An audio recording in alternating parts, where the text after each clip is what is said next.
أعوذ بالله من الشيطان الرجيم بسم الله الرحمن الرحيم ثم الصلاة والسلام على رسول الله صلى الله عليه وسلم السلام عليكم ورحمة الله تعالى وبركاته dhamaantiin waan idin salaamayaa soo dhawaada ayaan leeyahay waan idinka mahadcelinayaa sida isugu dhantihiin intiina ku xidhan chanalkeena Kaabe technology and language maanta waxaan idin wadaa cashar aad u xiiso badan waa cashkii lixaad ayuu ka hadlayaa casharkanu ayaan ku soo qaadanaynaa ayaan leeyahay raali ahaada marka kulligiinba meel kasta joogtaan aad iyo aad ayaan idinka mahadcelinayaa dhageysigeena wanaagsan maanta cashkeenu xiiso gaara ayuu leeyahay wuxuuna ka anfici doonaa waxyaabo fara badan oo ku saabsan xagga luqada ku hadalkeeda maanta macallinkii iyo ardayga ayaa sheekaysanaya galaaskiina oo lagu wada hadlayaa marka xiise gaara ayuu maanta leeyahay casharku ha moogaanin casharka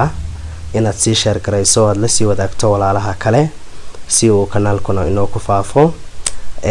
like-ta iyo share-ta intaas ba waa iyo subscribe-ta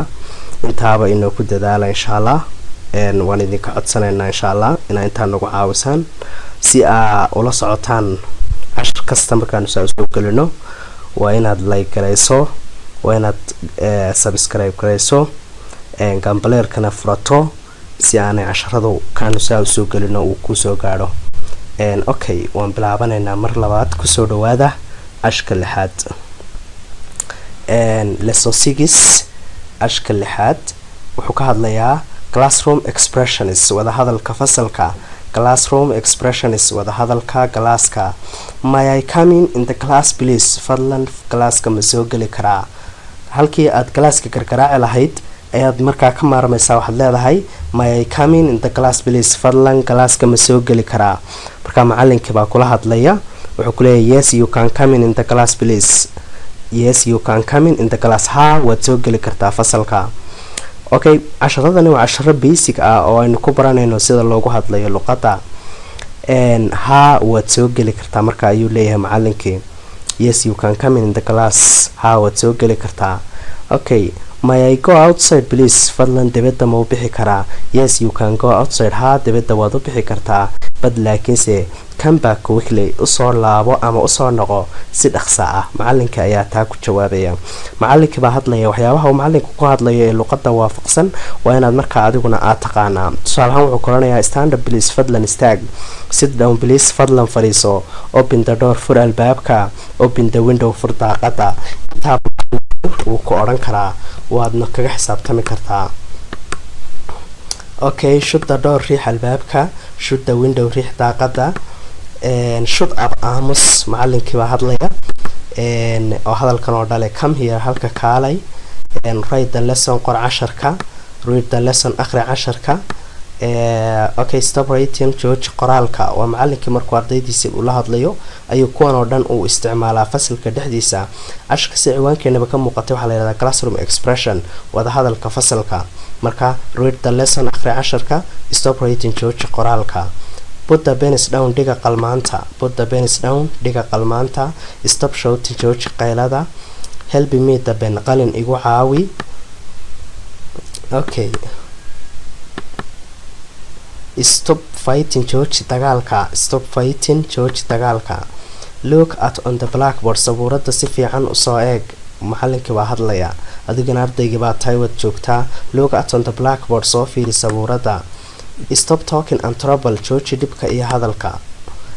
shouting qayladu is forbidden here halkan waa ka mamnuuc qayladu do the exercise layliga uga shaqee si dhaqsa do the exercise as soon layliga waxaad uga shaqeysaa si dhaqso ah uga shaqee switch off your mobile-kaaga dami ama baktiiso ween markii iyo adigu arkamin in the class markaad fasalka soo galayso oo waxa weeyaan waa be silent macnaha waxa weeyaan aamusi oo baalka silent gali be silent waa aamusa laakiinse mobile-ka aamusi switch off your mobile dami mobile-kaaga when you are coming in the class markaad fasalka soo galayso okay listen to the lesson dhageyso casharka ayaa macallinka baa ku oranaya listen to the lesson dhageyso casharka look at me well aniga si fiican ii soo eeg macallinka baa oranaya speak up kor u hadal speak up kor u hadal speak slowly si qunyara u hadal speak slowly si qunyara u hadal be the polite student waxaad noqotaa arday edboon be the polite student noqo arday edboon answer these questions ka jawaab su'aalaha kan answer these questions ka jawaab su'aalaha kan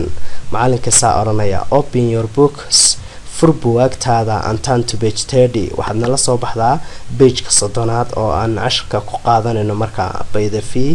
within 3 days and 2 days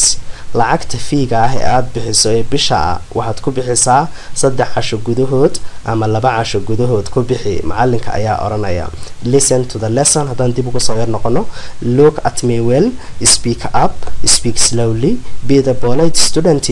answer these questions open your books and turn to page 30 by the fee within 3 days and 2 days okay cashkeeni halkaas ayaan maanta kusoo gabagabeynaynaa cashar gaaban ayuu ahaa laakiinse muhiimad weyn ku fadhiya markaa qiimahiisa ayuu leeyahay wuxuuna ka caawinaya ardayga baranaya luqada inuu luqada si fiican bays ahaan isaga dhiso oo uu bayska si fiican markaa ula soo qabsado